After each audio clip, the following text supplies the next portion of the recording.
Hello, everyone. My name is Tiffany Tang, and I'm the marketing coordinator for BFW Publishers. If you're not familiar with BFW, we are a high school publisher that focuses specifically on AP textbooks. We really pride ourselves on creating in-depth teacher resources and programs containing things like teachers' editions and test banks. Today, we are presenting on 3 keys for the 2021 AP US History exam with Jason, Stacy, and Matthew Ellington, authors of Fabric of a Nation, A Brief History with Skills and Sources. Before we get started, I just want to quick out some really quick things about GoToWebinar, which is the platform we're using tonight. First thing I'd like to point out is that everyone is muted. This is just to prevent any sort of background noise or echo throughout the presentation. So if you're experiencing any technical difficulties or need to ask an organizer something, just please use the questions function in your GoToWebinar little pop-up control panel. Just to reiterate that, if you'd like to ask a question for one of our presenters tonight regarding the content, please also use the questions function in the panel. We'll be holding all questions tonight until the end of the webinar. Also, the last thing I'd like to note is that we are currently recording. So if you encounter any sort of technical difficulties or need to leave early, you can review this webinar later on. We'll be sending it out in a few days. And then without further ado, I'm just going to hand it off to Jason and Matt to get us started. Thanks very much. Hello, everybody. Welcome.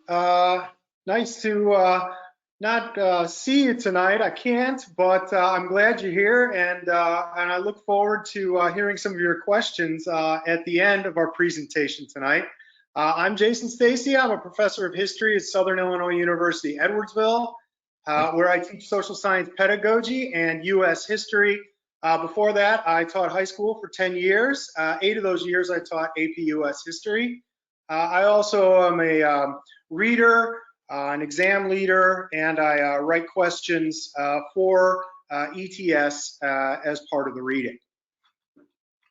Hi everyone, my name is Matthew Ellington. I'm an AP US history teacher at Ayala High School, which is in Chino Hills and mostly sunny Southern California. I've been a teacher there of AP US history for over 20 years. I don't want to count anymore. It's not so fun to keep track, but for quite a while, and even taught AP US history at another school before I was at Ayala High School. I've also been an AP US history exam reader. I've been a consultant for College Board for over 15 years now, and I've done workshops throughout the country and presented at the AP Annual Conference as well as NCSS too. And I have to say, like Jason, I'm happy to have you all here. Kind of wish I could see you like I can with my kids digitally, but that's okay. I know you're there. Hope you're listening, and good afternoon or evening, depending on your time zone. And welcome to our presentation. Tonight, we're going to talk about 3 keys for the AP US History exam, the 2021 AP US History exam. This has been obviously an unprecedented year, the year where many of us have taught remotely. Some of us have gone back, some of us are on the verge of going back, some of us are still waiting to find out, how we'll be finishing the school year. And along with that, of course, the College Board has made some adjustments to the test and given us some flexibility, which can be a little bit scary knowing that there are different versions of the test and different options out there. But it also, of course, gives us some real flexibility and some choices, assuming that your district is allowing you and or your students to make those choices. So in thinking about what's coming up for AP US history teachers, and like many of you, I'm in the trenches every day trying to tame this beast and effectively teach the content and the skills to my students. We put together a short webinar kind of focused on what we think are 3 elements that will hopefully help you to be able to do the best job that you can in this situation with your students. So these are the 3 keys that we've identified. The first is to understand the exam options and differences. There are a lot of options here. There are multiple dates and formats, and there's distinct differences. Some of you may be completely up to speed. Others of you may have some idea and not fully have your head around it. And some of you may be like, wow, I've heard of this, but I haven't had a chance to dig in. So the first thing that we want to do as teachers is just make sure we all kind of understand what we're looking at in terms of the APUS history exam. The second key is to leverage your current resources and strategies.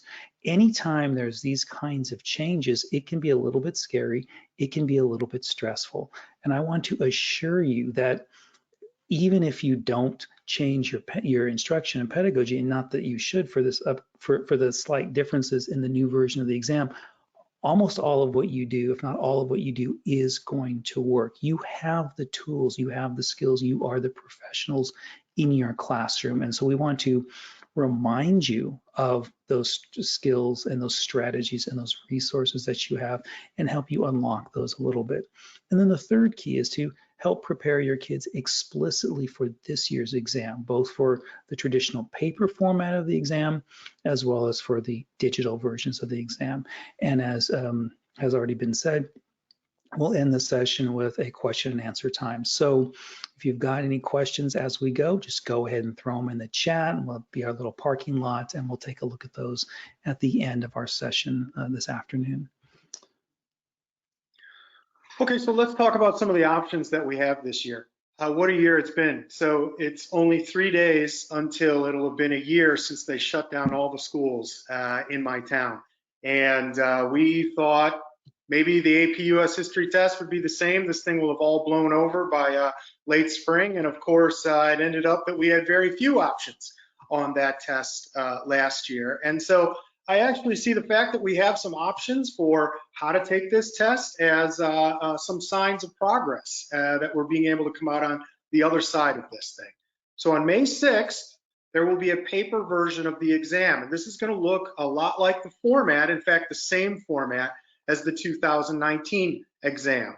So there'll be 55 multiple choice questions. And remember, these are stimulus-based questions so that they will all have a reading or an image or a map or some sort of stimulus to use for 2 or 3 sets of multiple choice questions for students to answer, where they need to both interpret the stimulus and also bring in their historical knowledge.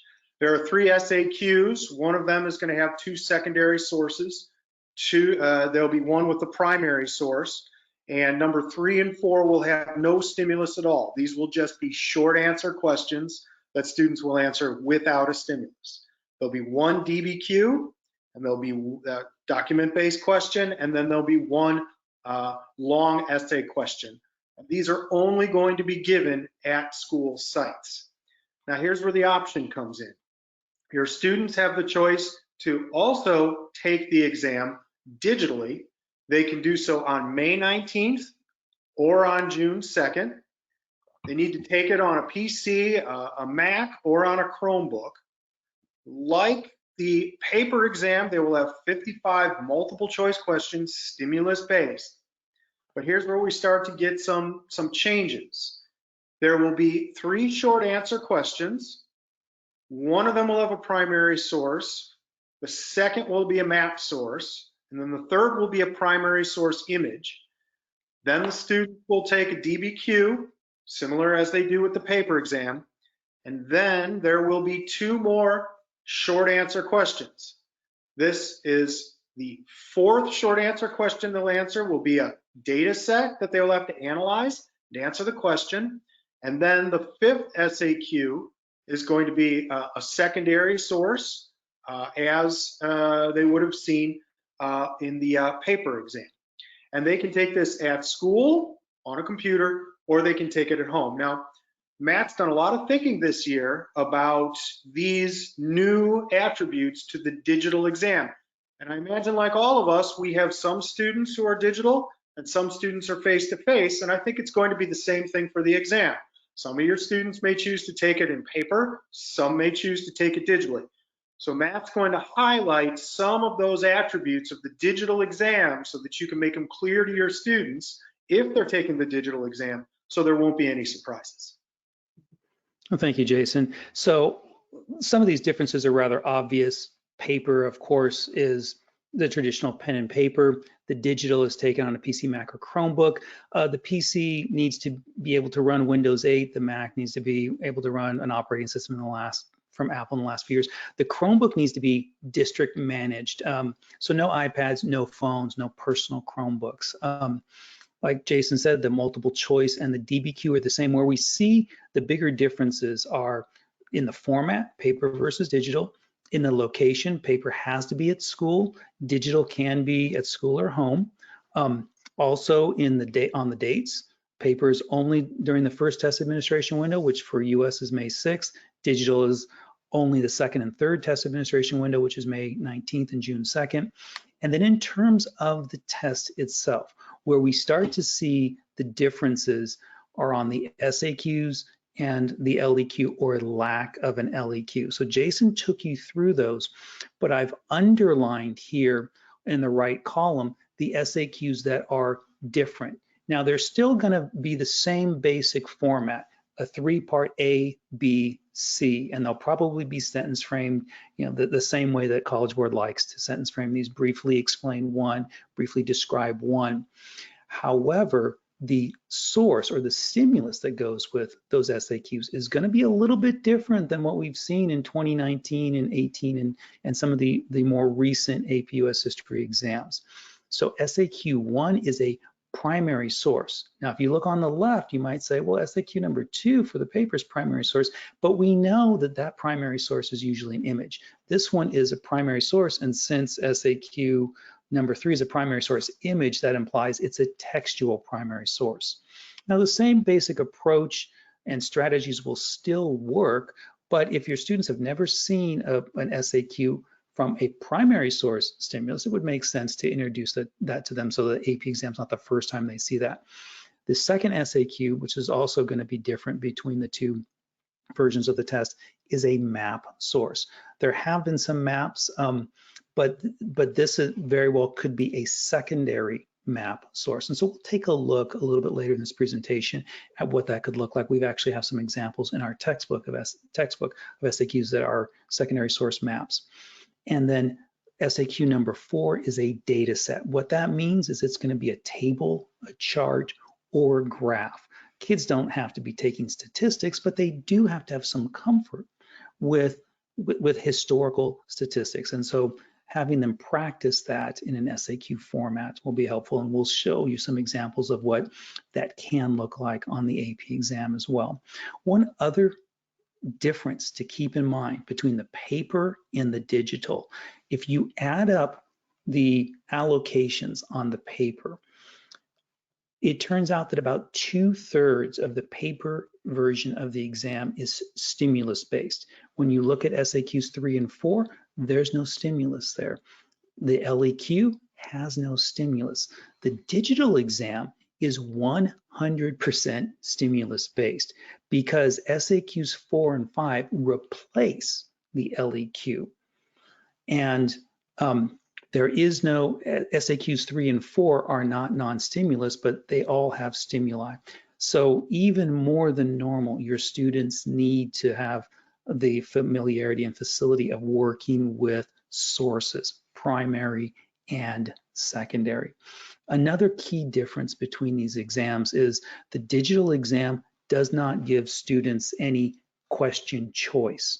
Notice that they can choose between SAQ 3 or 4 on the paper. They can also, within the LEQ section, choose between 3 LEQs.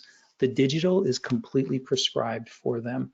They will do this one, then they will do that one, then they will do the other one. They don't get that flexibility. There's also some other technical differences, such as on the multiple choice. Students do not have the ability to go back and look at previous questions, whereas they do on the paper because it's all within a packet. Because it's digital within an app, that they go to the next question and they lose that ability as well. So those are all some differences to be aware of between the two versions of the exam. So with that said, the question then becomes which version to take. Both of them are going to be correlated and equated, and I don't know all the statistical terms to make them mathematically come out the same, so that kids who have taken one will, in theory, should do the same as kids who took the other one. College Board has a lot of psychometricians and experts who are really good at making sure that the cut rates and the scoring and the curving kind of even things out. But having said that, there are factors to consider when thinking about which test to point students to if you or they have the option to do that. One of those factors, of course, are the dates. They're early, middle, and late. Or we got May 6th, May 19th, or June 2nd.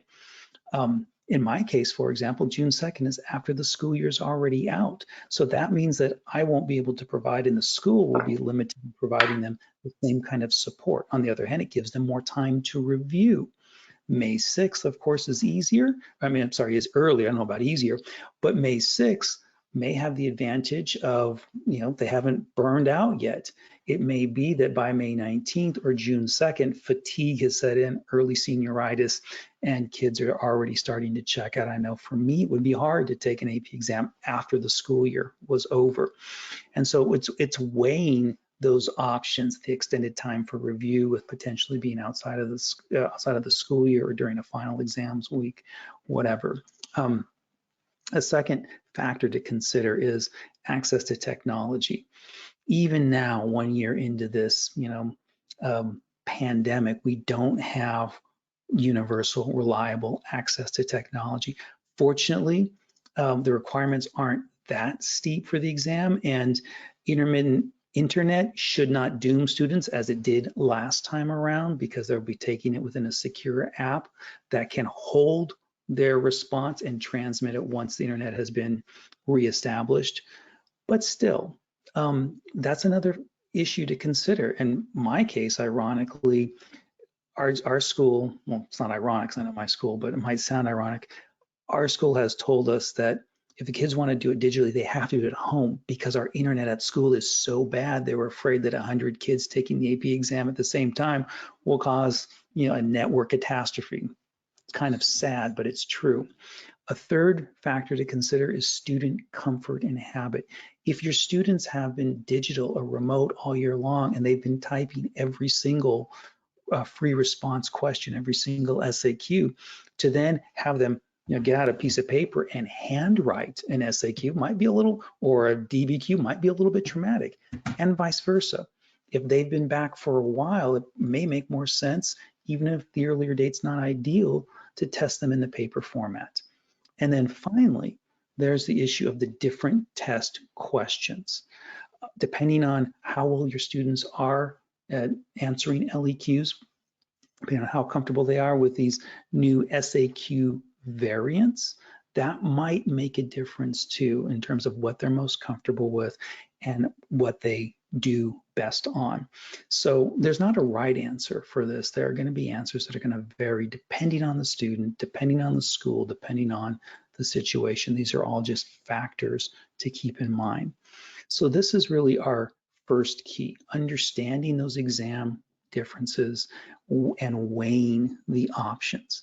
And then that takes us into our second key for the APUS history exam this year, and that's leveraging what you already have and what you already know and are able to do. And I just really want to emphasize how important it is to remember you're the professional, you know your students, you know what you've been doing, and you already have the tools that you need, the instructional strategies that you've been using all year to teach writing, to teach how to create thesis statements, to show kids how to contextualize, right? All the efforts that you've put in terms of encouraging students to support their arguments with evidence and to try to build more complex, robust arguments. All of the content instruction that you've done, the use of the College Board themes or your own themes throughout the class, the document analysis through using HIP or other kinds of tools and techniques to analyze primary sources as well as secondary sources, the emphasis that you've had in your classroom on the historical reasoning skills and on the reasoning processes the extent to which you've adhered to the College Board outline and the topic outline. Those things are all going to pay dividends for you, no matter which version of the exam your kids take or which date they take it on. They still need to know history. They still need to practice the skills of being a historian. They still need to know how to create and sustain an argument and think and reason critically. So when you teach them things like the ACE strategy, which so many of us use for short answer questions of answer, citing, and then explaining the significance, even if you didn't have a chance to show them one of the new models, they would still be able to apply and transfer that learning to be successful. And of course, College Board has provided a lot of resources to teachers. AP Classroom, which I have a love-hate relationship with because there's a lot there. I'm not a big fan of the interface. It's a little frustrating at times. Has review videos that go with every single topic. They've got, they have the AP topic quizzes. They have a full-blown test bank of released and secure AP style questions. There are AP review videos from last year. There are new AP review videos coming out. There's the personal progress checks for students. There's a whole lot of resources there. There are other places online. Some of the best resources online are actually found on Facebook. There are a couple of really large, robust APUS history teacher communities there that if you're not a part of, you can join and have great discussions, great sharing of resources, and honest conversation. There are some other websites as well, whether they're AP teachers such as Adam Norris or Daniel Jaws and their APUSH Review and APUSH Explained websites, or Heimler with his Heimler's History, or even professional website or paid websites such as Marco Learning and Fiveable. A lot of resources out there for you to take advantage of. And then don't forget the resources you already have in your curriculum, the textbook and the document readers. Pretty much any new APUS history textbook, ours included, will have practice questions in the textbook. They'll have unit overviews, quizzes, and a test bank that you can use. And of course, most textbooks, ours definitely, will also have documents embedded in them, sometimes in the form of DBQs and SAQs, and but if not, just as part of the narrative or in addition to the narrative. And so those documents, whether they're from your textbook or an associated document reader, can also be pulled and used by you to give your students practice with those skills and resources that they're going to need to be successful on the APUS history exam. So in this section on leveraging what you have, what we want to do now is take a little bit of a deeper dive into some of the specific SAQ types that you're going to see on both the paper exam, but specifically on the DBQ exam. And we're going to pull examples from our textbook, Fabric of a Nation, and Jason will show you some of those. And then later, we'll talk about how you can even create your own SAQs based on what we understand the College Board might do in terms of these new variants that are going to be out there. So I think we may end up remembering 2021 as the year of the SAQ.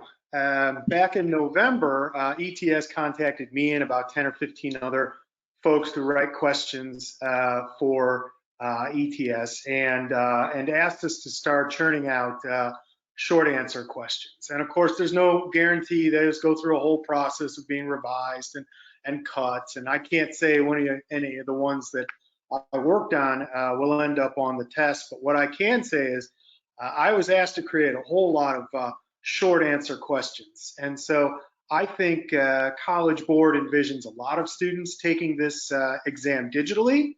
And so for that reason, they've generated a lot of these short answer questions, which is one of the reasons that Matt and I wanted to concentrate on them today, because I think they'll be they're not only a factor on the digital, but there's an assumption I think that a lot of students will be taking that digital exam. And as Matt mentioned, a lot of the primary source SAQs in the past in the written form have often been visual.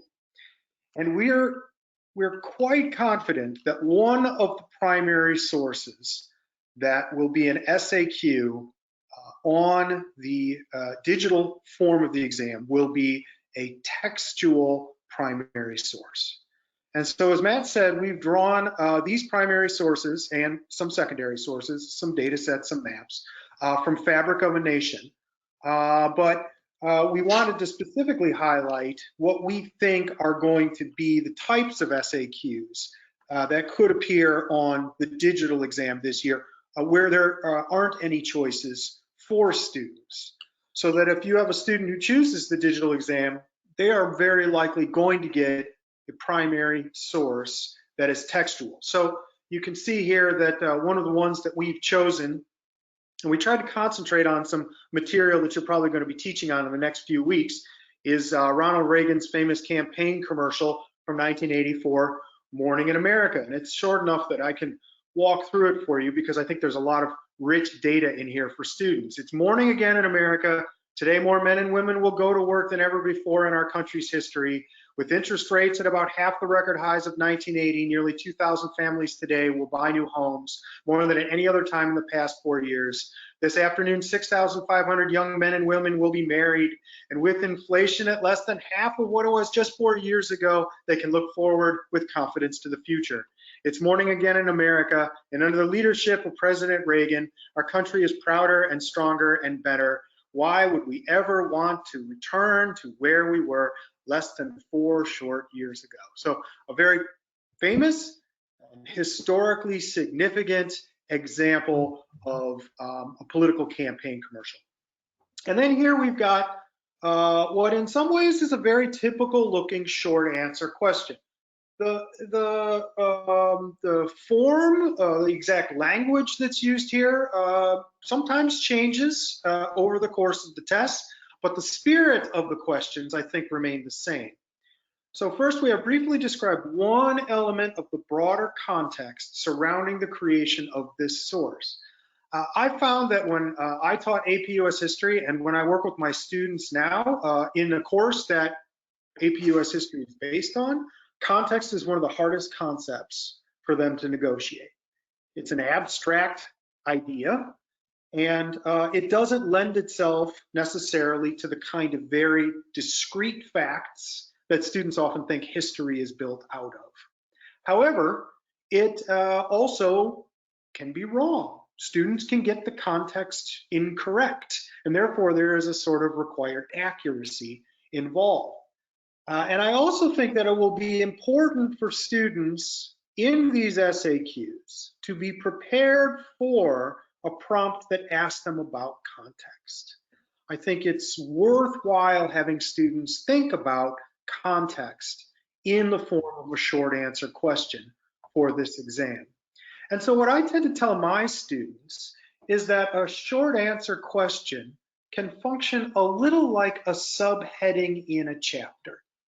You know, a subheading in a chapter tends to introduce what's coming up, and it tends to do so in a broad context to prepare the reader for what they're about to read in specific. So, for example, a subheading for a section on the 1984 campaign and Ronald Reagan's second term might be something like the improving economy after stagflation.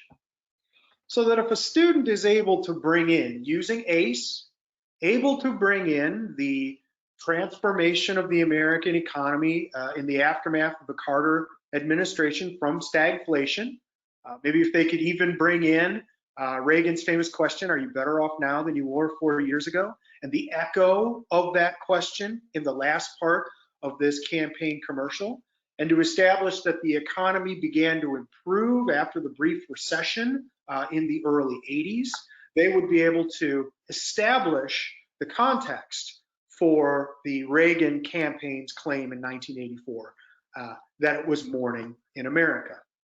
And then B and C should look very familiar to explain how one change in the American economy caused the content in this source. That can be any number of specific facts that they would cite.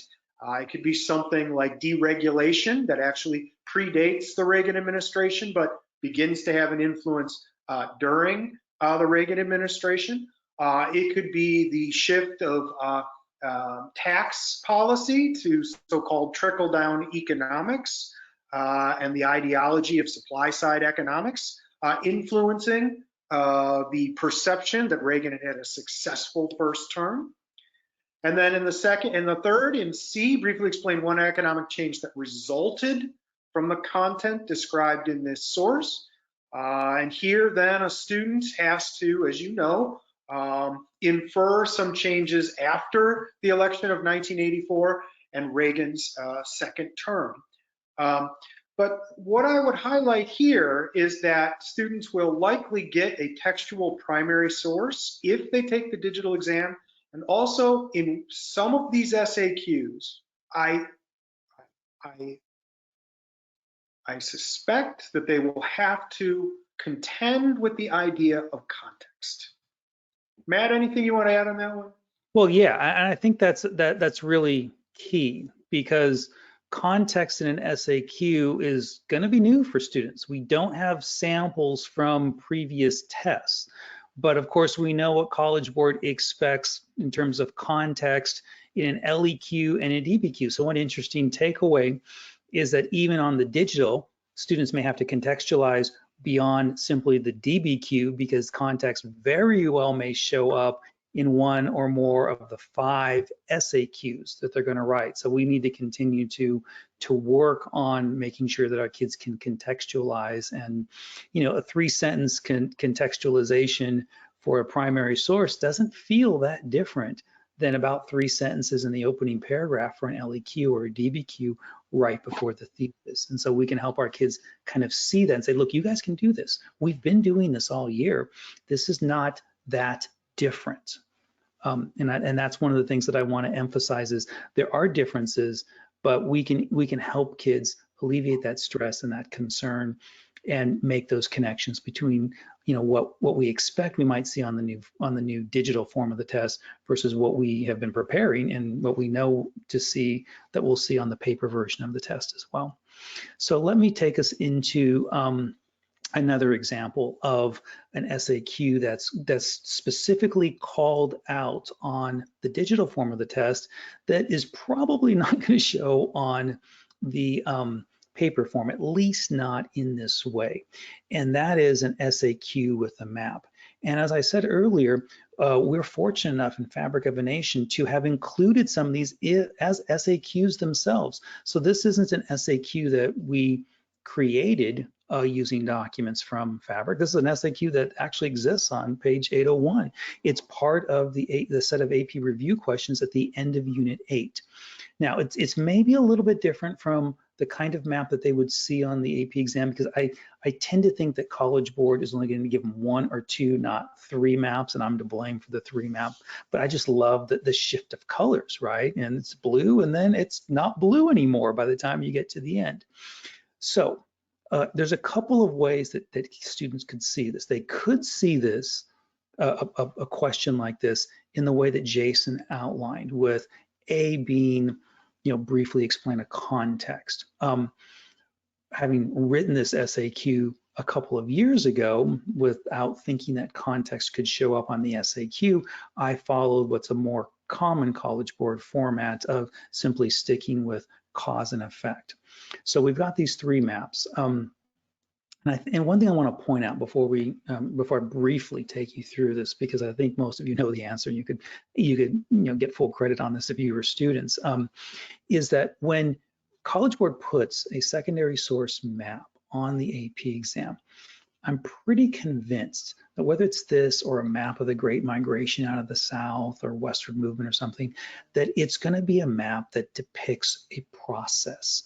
It depicts a change that's taking place. It's not going to be just a static image of something. So in working with maps in this context, not to be repetitive with that word, with students, we want to make sure that they can see and identify what that change is, so that then they can correctly talk about it and bring in their historical knowledge. So A says, briefly explain one specific historical event or development that accounts for the change depicted in the maps. This is causation, the front side, which is cause? What led to this scenario where in 64, the Democrat Lyndon Johnson wins in an electoral landslide, to where you get to 68 and you have an election in which Nixon wins with a plurality but not a majority of the popular vote.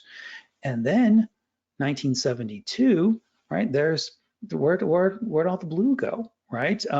McGovern is swamped in the electoral vote. Nixon wins re-election with a resounding popular vote majority as well. That's one of the changes. There's if you work with your students, so there are other changes that are taking place here, such as between 64 and 68, when you look at the South and go, wait a second, what's happening here as we move from, you know, that so-called solid South is voting Republican, some of it, and then we've got, you know, the American Independent Party, and then of course Nixon is sweeping all of that. So making sure that kids identify the changes is critical, or the changes in this case that are taking place. And then B is briefly explain another specific historical event or development that accounts for the change. So A and B are asking the same thing: what's causing this, right? What are the factors that are leading to this movement away from the Democratic Party at the national level to the Republican Party? And of course, we're in the 60s, so it's the Vietnam War and the controversy over that. It's the backlash to those protests. It's a backlash to the civil rights movement. It's a slowing economy. I mean, in 72, you even talk about Nixon's dirty tricks campaign. There are a lot of factors at play. And then C is briefly explain one specific historical effect of the change depicted in the maps. And so that's the other side of causation. And this is where I want to remind you that the SAQs, just like the DBQs and LEQs, are focused on these reasoning processes. We can expect to see, whether it's the old paper version, whether it's the newer digital version, at least new for this year, we can expect to see cause and effect, continuity and change, similarity and difference. College Board is really still focused on those same reasoning processes that have been an integral part of the course for the last several years. So when we look at, you know, effects that result from that, and talk about this, you know, national shift, right, where yes, Carter's elected, but in 76, but that has a lot to do with Watergate. We can talk about a realignment of Southern politics. We can talk about impacts such as the end on the war on poverty. And you guys know this history. So what I want to do is make sure that when you're working with students, that you remind them to identify the change or changes, and then to think within the framework of those reasoning processes and connect to the information that they already know. So Jason's going to take you through another example, this time with a secondary source. Well, I think I'm going to do a primary source image first. Oh, I'm sorry. I looked at the wrong. Yes, you are. I misspoke. Right. So as Matt talked about in the changes, you have, if students take the digital test, they have two primary source SAQs to respond to. The first one is just called a primary source SAQ. The second one is called a primary source image. Now, you know, we're speculating that first primary source might be textual. That is speculation on our part, and it is based entirely on there is a called out primary source image SAQ. So we're going to guarantee you that your students are going to get one of those if they take the digital exam. And so it's worth your while thinking about with your students how they can engage a primary source image as part of an SAQ. And this is a tricky one, of course, because a primary source image can be quite different than your usual textual source. Usual textual source are someone giving a kind of memory or description of an experience, or oftentimes making a kind of argument. But a primary source image is a trickier primary source because it can just be an image of something taken at the time, where a student might be asked to analyze context in that first part, in A, or It might be something like this one here. It could be a political cartoon where this is from the first Gulf War, where Saddam Hussein is pictured with Adolf Hitler on his shoulder.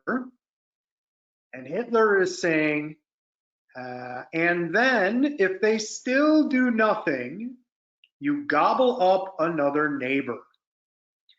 And so this is clearly a primary source image that has embedded within it an argument. So you see here, briefly describe one perspective about the United States' role in the world after the Cold War that is expressed in this image. So this is a sort of tricky SAQ that Matt and I have cooked up for you here, because what it does is it asks for students to understand the underlying argument of this primary source, and then to determine the perspective about the US role in the world after the Cold War that is expressed here, right? So that students are going to have to, using ACE, citing their facts, they're going to have to engage that factual framework that recalls the sense of the United States as a sole superpower, or as I think Madeleine Albright called it, the indispensable nation after the end of the Cold War.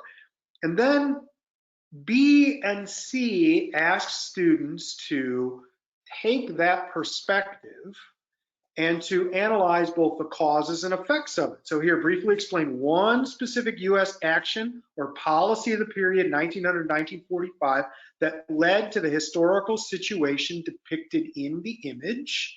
So here we have them thinking about appeasement. We have them thinking about the USS Panay in China in 1937, if memory serves, the various ways in which American policymakers, the First World War, American policymakers might have perceived as American practice on the world stage as being insufficiently activist, and that shaping the historical situation depicted in this image. And then C, briefly explain one specific US action or policy in the period 45 to 1990 that led to debates over the United States roles in world affairs. And then of course we have the arguments about the legacy of appeasement, the dangers of the Soviet Union, the necessity of containment, but also the legacy of Vietnam and the debates over American intervention. And so with that, we have a three-part question that asks students to really think about how this particular primary source image, with an argument embedded within it, is a product of a number of causes and effects that predate it, but also set the context for the argument that it puts forth. Matt, you want to add to that? No, I think you did a great job explaining that. So let me just take us into the next slide here. We're expecting a primary source image. Well, we know we're going to get a primary source image on the digital. We're expecting a primary source image, just to go back to that previous slide, on the paper as well. It just says primary source, but the last few years it's been an image. Often, like in 2017 and 2018, it was a political cartoon reconstruction. I think 17 and 2018 was, you know, the meatpacking scandal with Upton Sinclair and progressives and muckraking, all of that. So probably it'll be on both forms of the test, but definitely some kind of image. We don't know that it'll be a political cartoon, but some kind of primary source image from the time period will be on the digital form of the exam. Speaking of the digital form of the exam, we know that there will be a data set on the digital form of the exam. And just like with the electoral maps, we're actually really fortunate that we didn't hew extraordinarily closely to the SAQ models of the last few years in Fabric, because we have some examples of this actually in our textbook already. So this is an example from Unit 9 on page 832, and it says, using the following image, answer A, B, and C. And so just like with the maps, when there is an image here, it's a data set, but it's not a table or a graph. It's not a table or a chart. It's a graph with two lines. First thing we need to have students do is understand what is the image about and understand what's happening in this. And so we've got two trends that are being tracked in the 1990s.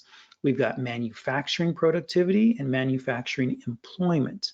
And of course, students need to understand what productivity means, right? How efficient companies are at producing whatever widgets, cars that they're making. And of course, employment are, the number of jobs that are involved here. And so we see both of these have the same baseline of 100. And then the discrepancy takes place. Manufacturing employment actually declines. It goes up and down, but at the end of the decade, it's a little bit less than it was before. However, manufacturing productivity, it goes up significantly, about 45%. That's almost a nice straight curve. So of course, the question is, what's causing that separation? How is it that companies, American companies, are able to make more without, more workers involved in this? And so that's really what students need to grapple with when they see data. It should lead them into thinking historically and asking those kinds of questions. So the prompts that we have here: A, briefly explain how one specific factor contributed to the change depicted on the graph. So just like with the map, what's a cause of this growing discrepancy here? Well, obviously, new technologies would be one avenue that kids could talk about, and how it's new technologies, things like the computer, for example, and cell phones and whatnot, the internet, are making businesses more productive. They don't need as many workers. Other phenomenon that they could talk about might be outsourcing and the moving of jobs to other places where they can be done more cheaply. And so you're still having the same, you're still having more productivity with fewer American workers, the impact of foreign competition, deregulation. There are a lot of different avenues that students could pursue. And then B and C ask the same thing twice, right? B asks, briefly explain one specific historical effect that resulted from the change. C, briefly explain another historical effect. So one cause, two effects. And of course, what happens as a result? There's an acceleration of deindustrialization. There's lower wages, weaker unions. As we have that growing gap between productivity and employment, that implies, and we know from our study of history, that there's growing income inequality as well, as the benefits of this increased productivity are not being shared equally in American society too. Now, you could also put a spin on this, and you could say, okay, let me take out one of those historical effect prompts and throw in Jason's, briefly explain one context as well. So you don't have to leave these static as they are. You can mix and match a little bit too as you're working with your students to prepare them for the digital form of the exam. So we've got one more SAQ example here in part 2, and that's an SAQ with a secondary source, and Jason will go ahead and lead you through that one. Okay, I want to be mindful of our time. So, and of course, this print is too small for me to read anyway.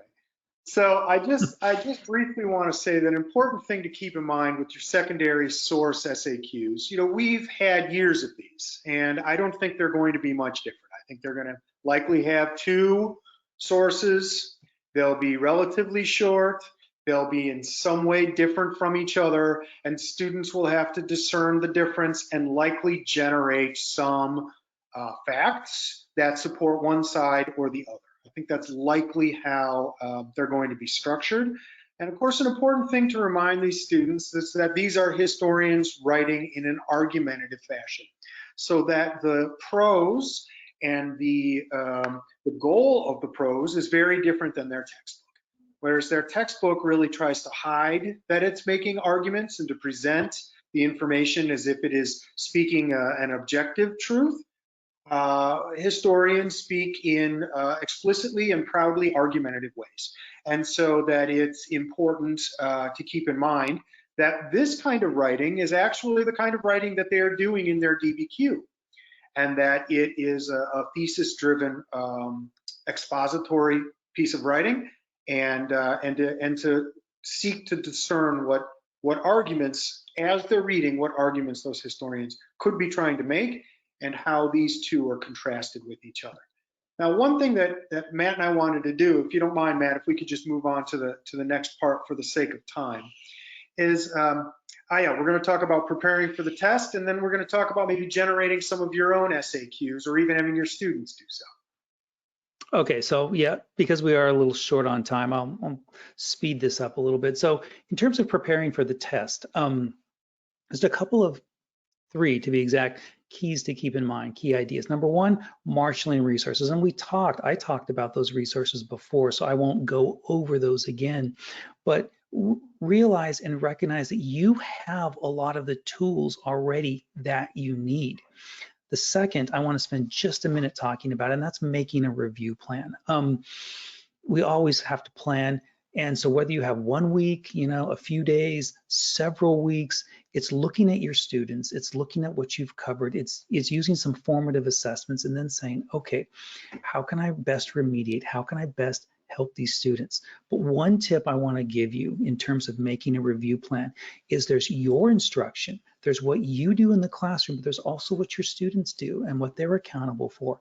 And one of the things that I have found very helpful, my students have found very helpful, is I have them make their own study plans, and they turn those into me a few weeks before we're done with Unit 9, so that I can read over them and I can give them feedback. And I tell them it's not, longer is not better. It needs to be honest. It needs to be realistic. It needs to be achievable. And we talk about the resources. You have textbook, and you've got a lecture notes, and you've got videos here and videos there, and maybe a review book, and you've got these other websites and resources, and it's more than you can possibly consume and use during this time. So how are you going to create a customized plan to review the content with an emphasis on the areas that you think you need the most support in? And then I, as the professional, I'm going to come behind you, and I'm going to give you feedback on that. And then I'm going to try to hold you accountable every now and then. I'm just going to ask you how it's going. And if it's not going well, if it was if it was just something that you weren't able to hold to, then okay, let's meet and let's talk about how you can revise it while there's still time and be successful. That's been a really good thing for my students to do. And then finally, in terms of preparing for the test, it's, I think, important to think about what the language of the digital version might look like, and what the language of some of these SAQs might look like. Jason's kind of an expert there, so I'll let him kind of lead us through a couple of examples before we segue into Q&A. Okay, so what I've included here are just some very basic examples of the kind of language that you can use to create your own short answer questions. And in fact, what I'd suggest is, you're probably going to get a recording of this. Maybe you want to jot some of these down so you have them on hand. That as part of your review process, that you can turn everything at hand in your classroom into an exercise in creating SAQs. You've got a picture in the textbook. You've got a primary source reading that's really long, but you just want, in the textbook, you want to pull out a paragraph, or maybe a worksheet that you give out with a primary source that's got 5 or 6 paragraphs, and you just want them to mark off a section and drop in a very simple short answer question. If you have them going over old material that you want them to look at, once again, an opportunity to create an SAQ, and even an opportunity to have them create their own SAQs. So this is some language that I've put together here that you can just use as a handy cheat sheet to get you started, to get a little traction. These are not complete SAQs, but they're the language to maybe get some traction to create them for whatever sources you find.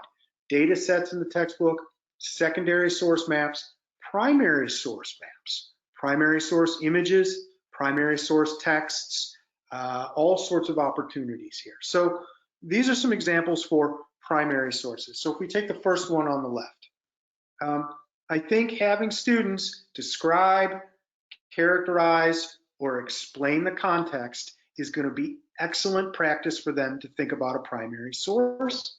And after they have established the context of the primary source, they can explain the cause of the primary source and the effect of it. Now, that language may have to be curtailed or revised depending on what the primary source is here. But you can see the basic skills are very simple in this example: contextualization and causation, right? And so this is just something that you can bring in for all sorts of primary sources, visual or textual, to use as a little formula to create those SAQs, so that the students have taken so many SAQs in class, maybe even begin as your do now activity from here through May to have an SAQ at the beginning of the hour. Another tricky one, this is the one on the upper right, describe point of view. So if you have a primary source, you could have students think about the point of view of the speaker. Now, we've all probably taught point of view in our own particular way, but when Matt and I were talking yesterday, I asked him if we could think about this in terms of race, class, gender, and political proclivities. These are the terms in which I talk about point of view with my own students, and he says that's a perfectly credible way to think about it for the APUS test, and he does so with his students. And also, how does the context shape the point of view of the speaker? So another way to get them to think about context is to think about how the context is shaping this particular speaker at this particular time. Also, you can think of cause and effect in terms of development. Instead of there being specific events that caused a primary source and that the primary source then affected, you can think of primary sources as being a product of long-running developments, or ultimately causing themselves, or long developments resulting from particular primary sources. So the one that immediately popped into my head might be something like Lincoln's Gettysburg Address, right? Which has a number of long-term developments that caused it, and also has ramifications that are developmental well after he gives that speech in 1863. And then another little cheat sheet for you to get some traction to create SAQs down here at the bottom. Describe a claim that's being made in a primary source. So think back to that Reagan text, right? That Reagan text has within it a claim. And so the student's role would be to support that or to describe that claim, and then to establish evidence outside of the primary source that could be used to support that claim. Now remember, the primary source of Reagan's, that advertisement, contains some statistics. Now those don't quite qualify as the sort of evidence you want your students bringing in, because then it's just reading comprehension. So if you're going to have them describe evidence, not so unlike providing a piece of evidence to support a secondary source's claim, here they can bring in, again using ACE, a piece of evidence to support a claim that a primary source makes.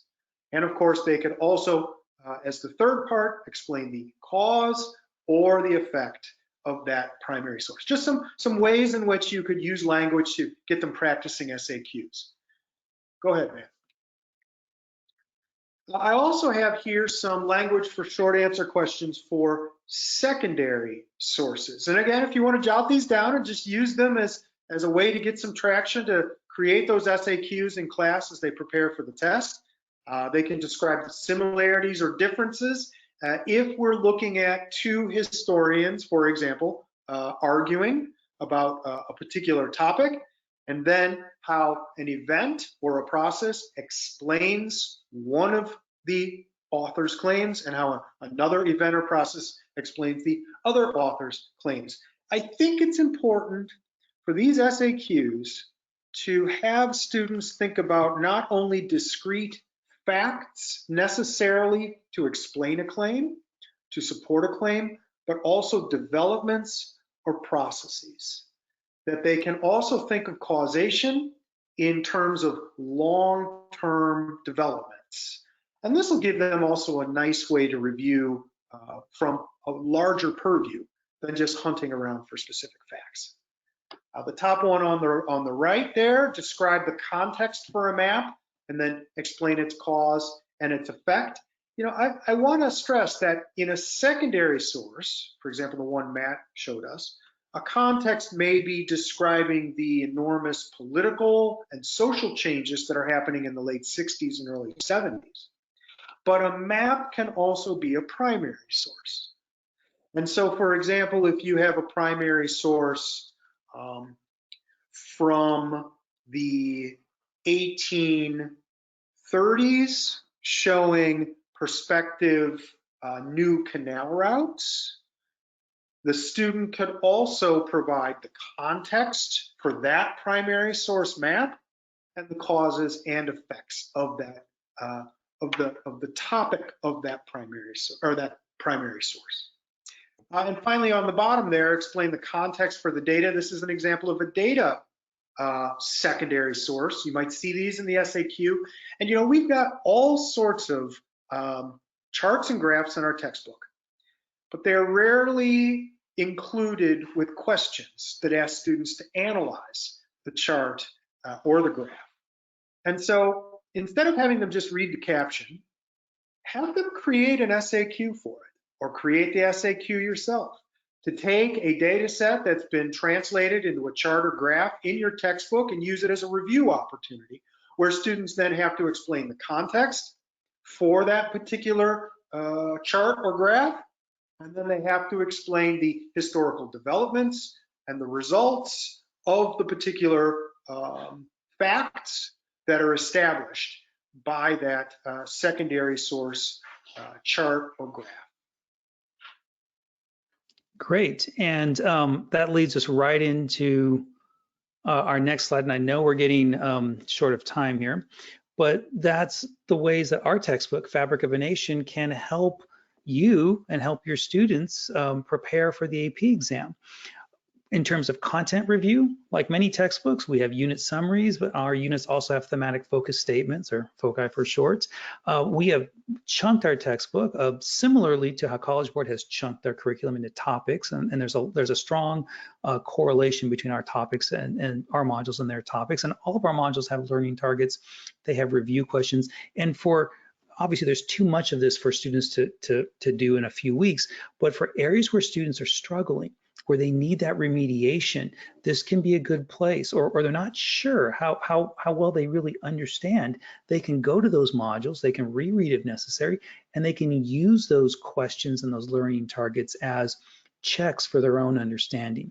We also created a key terms glossary that we put in the margins of the terms that we know College Board likes to focus on the AP exam, ones that are critical for students to understand.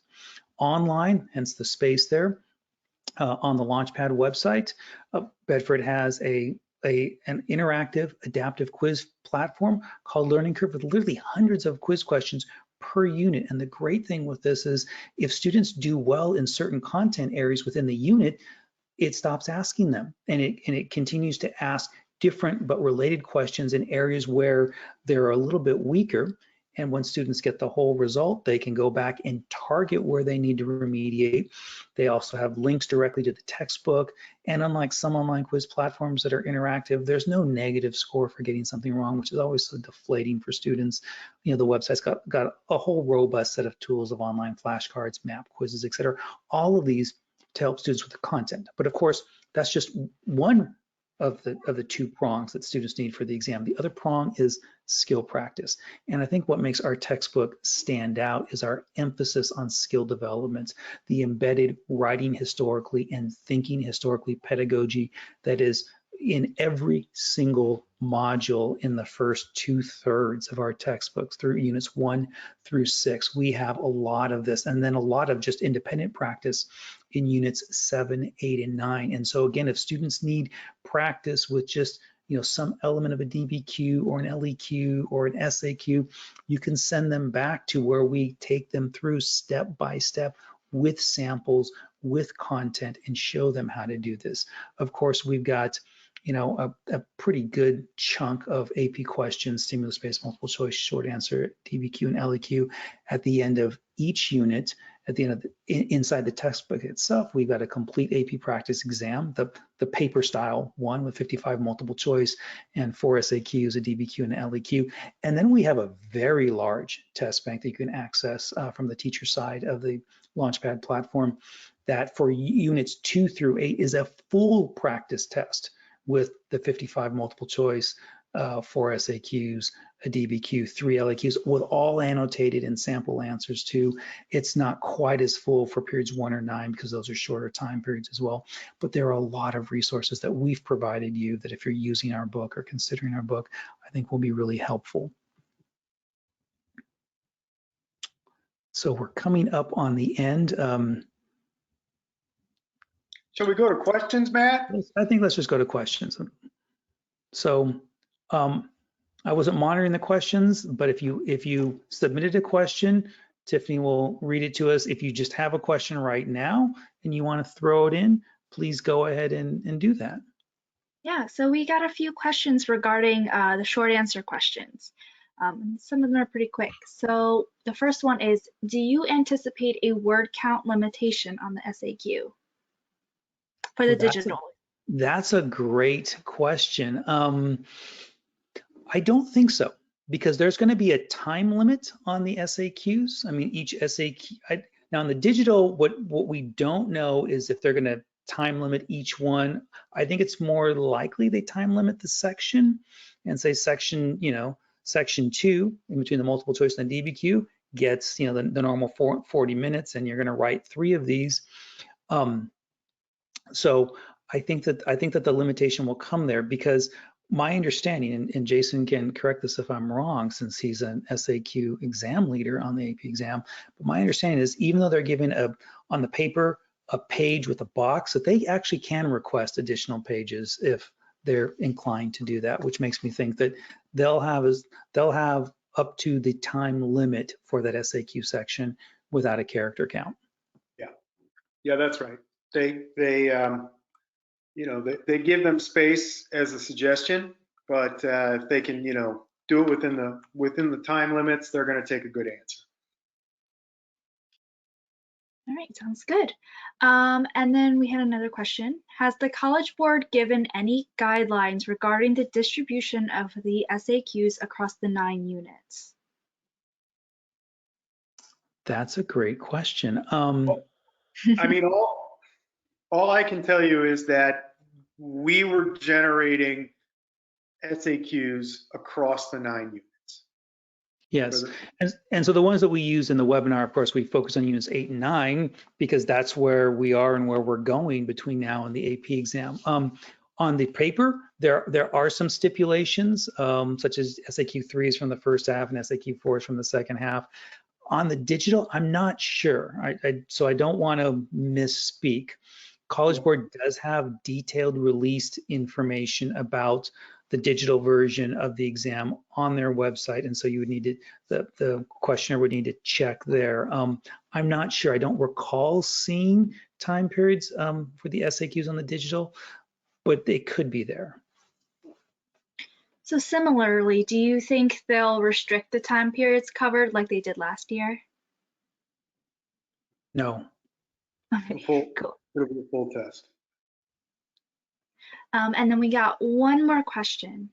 Do you anticipate more complex SAQs for Part 2B, considering the timing, which is approximately 13 minutes, 20 seconds in Part 1B and 20 minutes in 2B? Okay, so let me take us back, and I want to show you. I want to show the questioner something here about the the test here. So the question is, you know, part 2 with the 3 SAQs is 20 minutes, right? Or I'm sorry, 40 minutes, but you got 3 SAQs, hence the 13 and a third minutes. Part 4 that replaces the LEQs has 2 SAQs, but it's the same amount of time as the LEQ. It's suggested 40 minutes. So that's more time per SAQ. Now, I'm not privy to how a college board thought this through. It's possible that they just were trying to equate the times between both versions of the exam. It's also, though, I think, possible that the secondary source is going to be those 2 excerpts. They could be a little bit longer. That requires reading time. If they do a table or some kind of a chart that's got a whole bunch of numbers of like immigration to the U.S. from different countries, you know, throughout the 1800s, that could take a little bit extra time for kids to kind of wrap their heads around it. So they'll have more time on those SAQs. They might need more time on those SAQs to work through the stimuli that go with them. That said, I wouldn't say that the prompts themselves will be more complicated. Correct. I meant I don't think they're going to ask harder prompts in that second part. Yes, I agree. That sounds good. Those were all the questions we got tonight. Great. Yeah, thank you so much, everyone who joined us, and a huge thank you to Jason and Matt for presenting tonight. Thank Good you, luck, everybody. everyone. Good luck. All the best to your students.